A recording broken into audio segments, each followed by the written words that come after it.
Ոստիկանության և քննչական կոմիտեի ծառայողները հանցավոր զանգերի կենտրոնում անսպասելի խուզարկությունն իրականացրին նոյեմբերի 20-ին։ Միջոցառման հաջողությունը մեծապես կախված էր նաև անսպասելիությունից։ Իսկ հանցավոր զանգերի կենտրոնի վերաբերյալ տեղեկությունը քրեական ոստիկանության կիբեռհանցագործությունների դեմ պայքարի վարչությունում ստացվել էր ավելի շուտ։ Կիբեռհանցագործությունների դեմ պայքարի վարչությունը համայնքային ոստիկանության գլխավոր վարչության ծառայողների հետ ձեռնարկած միջոցառումներով պարզել էր, որ մի խումբ անձինք նախնական համաձայնությամբ Արաբկիր վարչական շրջանում վարձակալել էին կոմերցիոն նշանակության տարածք եւ այդ տարածքում տեղակայել էին զանգերի կենտրոնների համար նախատեսված համակարգչային տեխնիկան։ Հետագայում ձեռնարկած միջոցառումներով պարզվեց, որ այդ զանգերի կենտրոնը ուներ հանցավոր ուղղվածություն եւ նախատեսված էր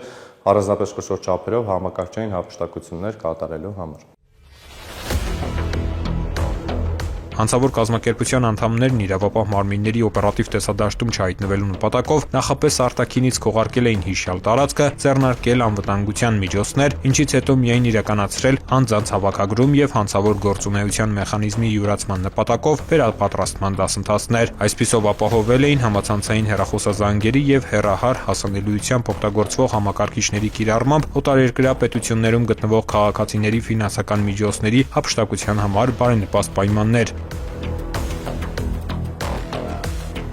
Իդեպ Հայաստանում գործող նմանատիպ հանցավոր կազմակերպությունները փոխկապակցված են այլ պետություններում նույն հանցավոր մեխանիզմը կիրառող հանցավոր այլ կազմակերպությունների հետ, որոնք իրենց հերթին թիրախավորում են մեր հանրապետության քաղաքացիներին, եւ այստեղ հայտնաբերված ամեն հանցավոր զանգերի կենտրոնի գործունեությունը կասեցնելը նշանակում է հանցատեսակի կանխարգելում նաեւ մեր քաղաքացիների համար։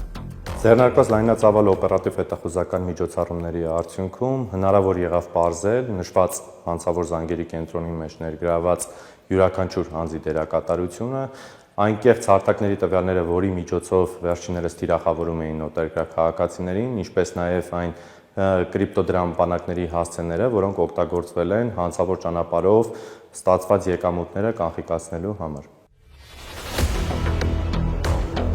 Հանցավոր կազմակերպության անդամներն ունեին նաև իրավապահ մարմինների անակնկալ այցելության ժամանակ համակարգիչներում առկա էլեկտրոնային ապացույցների ոչնչացման հստակ ուղեցույց։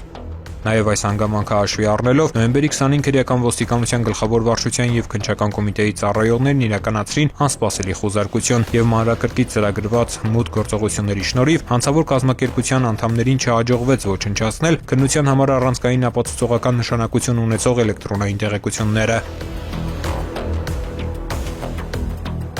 Խուզարկության ժամանակ հայտնաբերվել են հանցավոր կազմակերպության անդամներ, որոնք Հայաստանի եւ այլ երկրների քաղաքացիներ են, ինչպես նաեւ նրանց օգտագործած համակարգչային տեխնիկան։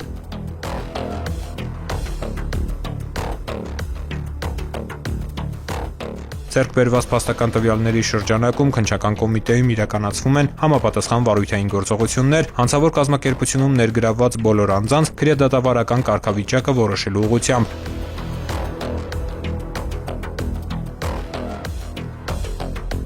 Քրեական ոստիկանությունն էլ իրականացնում է ակտիվ համագործակցություն օտարերկրյա պետությունների իրավապահ մարմինների հետ հանցավոր կազմակերպության գործողություններից տուժած անձանց վերաբերյալ տեղեկություններ ստանալու նպատակով։ Նմանատիպ հանցավոր զանգերի կենտրոնների բացահայտման աշխատանքները կրում են շարունակական բնույթ եւ ցանկանում եմ հորդորել մեր քաղաքացիներին, եթե ստացել եք նմանատիպ զանգերի կենտրոններում աշխատելու առաջարկ, պարզապես մերժեք այդ առաջարկները հետագայում քրեական պատասխանատվությունից խուսափելու համար եւ կխնդրեմ, որպեսզի այդպիսի տեղեկություններ ունենալու դեպքում դրանք փոխանցեք իրավապահ մարմիններին։ Ծանուցում ենթադրյալ հանցանքի մեջ կասկածվողը կամ մեղադրվողը համարվում է անմեղ, քանի դեռ նրա մեղավորությունը ապացուցված չէ Հայաստանի Հանրապետության քրեական դատավարության օրենսգրքով սահմանված կարգով, դատարանի օրինական ուժի մեջ մտած դատավճռով։